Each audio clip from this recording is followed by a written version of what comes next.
अस्सलामु अलैकुम वरहमतुल्लाहि वबरकातहू। अल्लाह के प्यारे नबी आप सल्लल्लाहु अलैहि वसल्लम पर लाखों सलाम। अल्लाह के प्यारे नबी आप सल्लल्लाहु अलैहि वसल्लम इंसान तो इंसान ह, जानवर से भी बहुत मोहब्बत करत रहनी। एक रोज के बात ह कि आप सल्लल्लाहु अलैहि वसल्लम फौजी दस्ते के मैयत में जात रहनी कि एगो सहाबी चंद परिंदा के बच्चन और एगो परिंदा लेके आप सल्लल्लाहु अलैहि वसल्लम के पास आईनी। तो आप सल्लल्लाहु अलैहि वसल्लम वो सहाबी से पूछनी कि ई सब का ह। तो उ सहाबी बतौनी कि हम ये बच्चन के घोंसला में देखनी ह। जब हम घोंसला के पास गईनी ह तो एकनी के माई परवाज कर गई ह, उड़ गई ह।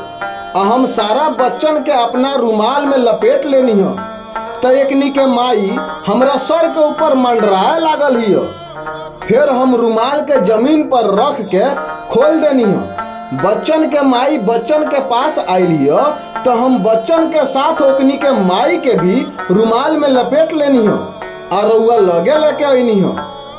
आप सल्लल्लाहु अलैहि वसल्लम वो सहाबी के हुक्म देनी कि जितना जल्दी हो सके उतना जल्दी ए बच्चन के एकनी के माई के साथे घोंसला में रख के आओ।